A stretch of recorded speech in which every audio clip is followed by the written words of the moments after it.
जय हिंद दोस्तों, स्वागत है आप सभी का अपने YouTube चैनल बिहार शिक्षा प्लेटफॉर्म। इस वीडियो में बिहार में जो बीपीएससी शिक्षकों की नियुक्ति हुई है उनके 7वें पे कमीशन के लाभ और पे लेवल के बारे में चर्चा करेंगे। साथ ही शिक्षकों का जो अपना पक्ष है समान काम के लिए समान वेतन, इस पर बात करेंगे।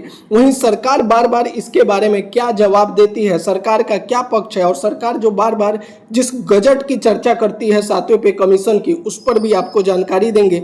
और साथ ही उस नियमावली की भी जिसके आधार पर सरकार जो है शिक्षकों को पे कमीशन नहीं दे रही है। वहीं शिक्षकों के द्वारा जो है जो कोर्ट केस किया गया है उसको लेकर भी शिक्षकों में जो है आपसी मतभेद है। कुछ शिक्षकों का कहना है कि इसमें 12568 को शामिल नहीं किया गया है, सिर्फ टीजीटी पीजीटी के लिए है। तो इस पर भी बात करेंगे कि क्या इससे सिर्फ टीजीटी पीजीटी को ही लाभ मिलेगा या बिहार के सभी शिक्षकों को लाभ मिलने वाला है। तो वीडियो को पूरा देखिएगा और चैनल पर पहली बार आए हैं तो जल्दी से चैनल को सब्सक्राइब कर दीजिए, वीडियो को लाइक और शेयर कर दीजिए। सबसे पहले आपको एक पोल दिखाते हैं। कल हमने जो है अपने चैनल पर एक पोल करवाया था जिसमें हमने शिक्षकों से पूछा था कि क्या शिक्षकों को 7वें वेतन आयोग का लाभ लेने के लिए कोर्ट केस करना सही है। अब इसमें जो है लगभग 1300 शिक्षकों ने पार्टिसिपेट किया। 73% शिक्षकों का मानना है कि बिल्कुल कोर्ट केस जो किया गया है 7वें वेतन आयोग को लेकर यह सही है।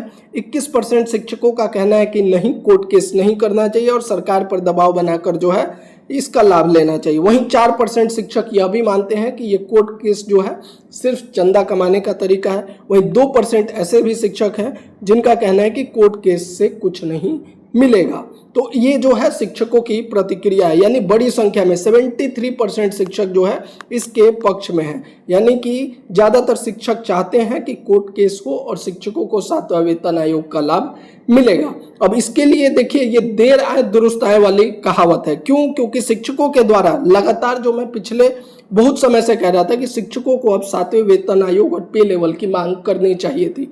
आप देखिए, शिक्षकों ने मांग जो है वो किस चीज़ को रखा, हमेशा ट्रांसफर को ही रखा।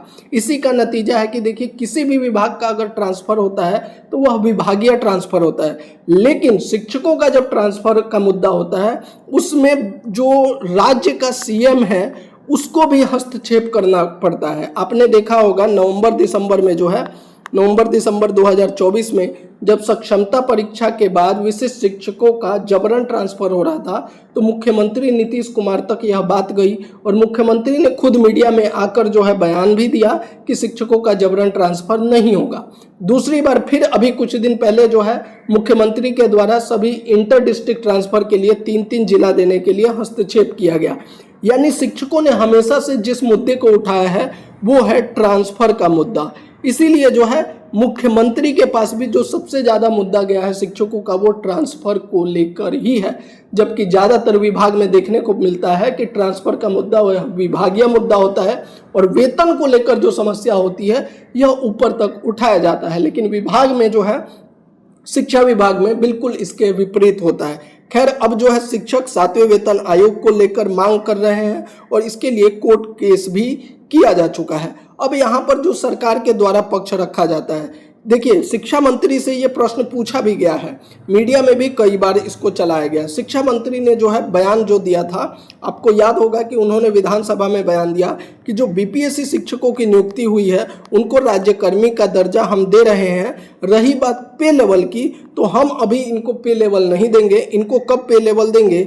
जब 8वां पे कमीशन का रिकमेंडेशन आ जाएगा। 1 जनवरी 2026 से जो 8वां पे कमीशन ड्यू हो जाएगा तो उसका रिकमेंडेशन आ जाएगा, तब हम जो है शिक्षकों को पे लेवल यानी कि पे कमीशन का लाभ देने के बारे में सोचेंगे। ये भी कंफर्म नहीं किया कि देंगे ही, बोलेंगे तब उस पर विचार किया जाएगा। अभी हम इसलिए नहीं कर सकते कि उन्होंने इस गजट के बारे में बताया कि जब 7वां पे कमीशन लगा, 24 में 2017 का ये गजट है, जब यह 7वां पे कमीशन लगा तब जो है शिक्षकों की जो ये नियुक्ति, बीपीएससी शिक्षकों की नियुक्ति हुई है उसके बाद हुई है। इसलिए जो है हम इनको 7वां पे कमीशन का लाभ नहीं दे सकते। हालांकि मुख्यमंत्री, शिक्षा मंत्री से यह भी पूछना चाहिए कि अभी कुछ दिन पहले ही बिहार शिक्षा परियोजना परिषद को जो है कई कर्मचारियों को जो है यहाँ पर 7वें पे कमीशन का लाभ दिया गया, तो उनको किस आधार पर दिया गया?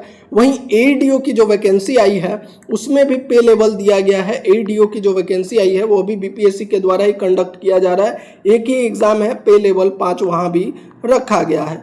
तो अगर जब शिक्षा मंत्री के द्वारा ये बयान दिया गया था तभी इस मुद्दे को और जोर शोर से उठाया गया रहता, जिस प्रकार से अब किया जा रहा है, तो शायद स्थिति कुछ और होती और हो सकता है कि 7वां पे कमीशन का लाभ अगर नहीं भी मिलता तो कम से कम जो सरकार है, वर्तमान सरकार, वो अपने मुद्दे में, एजेंडे में जरूर रखती। लेकिन अभी जो है बिहार के शिक्षकों को सिर्फ ट्रांसफर का मुद्दा जो है उठाया गया और उसी पर चर्चा चल रही है। वहीं दूसरी बात जो शिक्षा मंत्री ने कहा था कि बिहार राज्य विद्यालय अध्यापक नियुक्ति, स्थानांतरण, अनुशासनिक कार्रवाई एवं सेवा शर्त नियमावली, ये वो नियमावली है जिसके तहत बीपीएससी शिक्षकों की नियुक्ति हुई थी। इसमें कहा गया कि जो बीपीएससी शिक्षक हैं उनको राज्यकर्मी का दर्जा है, लेकिन उनके ऊपर ये नियमावली है और इस नियमावली में जो है फिटमेंट फैक्टर 13 वाला जो है पेमेंट फिटमेंट मैट्रिक्स जो है उसके आधार पर अब जो है ये फिटमेंट फैक्टर ये था जिसमें कि पीआरटी का 25,000, 6 to 8 का 28,000, 31,000 टीजीटी और 32,000 पीजीटी का निर्धारित कर दिया गया। तो सरकार का ये अपना पक्ष था कि हमारा ये पे मैट्रिक्स है, इसी के हिसाब से आप पे ये नियमावली है तो हम यही आपको पेमेंट करेंगे और जब 8वां पे कमीशन आएगा तब हम इसके ऊपर विचार करेंगे। अब जो कोर्ट केस किया गया है उसको लेकर भी कई तरह के प्रश्न है। सबसे पहला जो प्रश्न है इसमें जो पूछा गया है कि 1 to 5 और 6 to 8 को इसमें इंक्लूड नहीं किया गया, तो बिल्कुल इसमें 1 to 5, 6 to 8 को इंक्लूड नहीं किया गया है। लेकिन ये कहना कि 1 to 5 और 6 to 8 को लाभ नहीं होगा, यह बिल्कुल गलत है। आइए आपको रिट जो दायर किया गया है उसकी कुछ महत्वपूर्ण चीज़ें बता देते हैं। सबसे पहले जो ये रिट दायर किया गया है इसमें 5 शिक्षक पेटिशनर्स हैं। ये सभी शिक्षक जो हैं आलोक कुमार, जो मेन है वो आलोक कुमार श्रीवास्तव इनका नाम है और इन्होंने एक वीडियो में भी इसके बारे में बताया हुआ है, आप उसको देख लीजिएगा। जहां तक मुझे जानकारी है और जो इस रीट में है, इस रीट में 5 पेटिशनर हैं जिन्होंने ये पेटिशन दायर किया है। और इसमें क्या कहा गया है, सबसे पहला जो पॉइंट है, जो पहला आधार बनाया गया है कि जो शिक्षकों की नियुक्ति हुई 2023 में नियमावली आई उसमें जो शिक्षकों का पे मैट्रिक्स दिया गया, यहाँ पर मैं आपको थोड़ा जूम करके भी दिखा देता हूँ। उसमें कहा गया है कि शिक्षकों का जो ये नियमावली आया था उसमें जो ये पे मैट्रिक्स 13A था, इसमें जो पे मैट्रिक्स दिया गया वो वॉयलेट करता है आर्टिकल संविधान के अनुच्छेद 14, 16, 21, यानी समान काम समान वेतन, सभी को समान काम के लिए समान वेतन मिलना चाहिए, उसको वॉयलेट करता है। सबसे पहला पॉइंट जो है यहाँ पर ये रखा गया।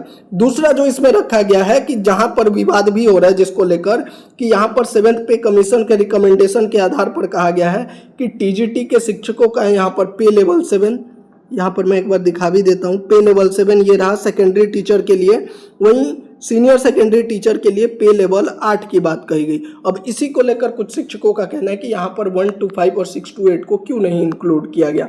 तो देखिए जो उन शिक्षकों ने पेटिशनर दायर किया है उनका कहना है कि चूंकि 1 to 5 और 6 to 8 के लिए शिक्षक नहीं थे पेटिशन दायर करने के लिए, इसलिए नहीं हो पाया। तो यहाँ पर उन शिक्षकों को ये समझना होगा कि अगर ये, चूंकि इनका केस क्या है, ये इनका केस जो है पे मैट्रिक्स 13A को लेकर है, तो अगर ये कोर्ट जो है डिसीजन देता है इनके पक्ष में, जिन्होंने पेटिशन दायर किया है टीजीटी और पीजीटी वाले शिक्षक, अगर इनके पक्ष में कोर्ट डिसीजन देता है उसका मतलब ये होगा कि ये पे मैट्रिक्स को जो है बदला जाएगा। और अगर ये पे मैट्रिक्स बदला जाता है तो ऑब्वियसली इसी पे मैट्रिक्स में 1 to 5 और 6 to 8 भी हैं, तो जितने भी 6 to 8 या 1 to 5 के शिक्षक हैं इनको परेशान होने की ज़रूरत नहीं है। अभी भी मैं कहता हूं कि बंटने की ज़रूरत नहीं है, आप लोग साथ दीजिए। साथ नहीं दे सकते हैं तो कम से कम इन सब चीज़ों का विरोध और ऊटपटांग बातें कमेंट मत कीजिए, क्योंकि अगर इसमें जो है लाभ होगा टीजीटी पीजीटी का तो 1 to 5 और 6 to 8 का भी होगा, क्योंकि अगर ये पे मैट्रिक्स बदलेगा तो वो सभी के लिए ही बदलेगा। कोर्ट ऐसा नहीं कहेगा कि सिर्फ टीजीटी पीजीटी को दीजिए और 1 to 5 और 6 to 8 को मत दीजिए। तो जितने भी शिक्षक साथी जो इस वजह से परेशान हैं और इसका विरोध कर रहे हैं 1 to 5 और 6 to 8 का, मुझे लगता है उनको ये भी समझने की ज़रूरत है। हालांकि मैं ये ज़रूर यहाँ पर कह देता हूँ कि मेरे कहने का बिल्कुल भी मतलब ये नहीं है कि कोर्ट केस से आपको 7th पे कमीशन का लाभ मिल ही जाएगा। अभी भी मेरा मानना है कि शिक्षकों को ये कोर्ट केस के साथ जो है विभाग पर दबाव बनाते रहना चाहिए। विभाग से बात करके, सरकार से बात करके जो है ज़्यादा चांसेस है आपका पे कमीशन मिलने का। ये थी पूरी जानकारी। अभी भी अगर पे कमीशन को लेकर आपका जो है कोई सवाल है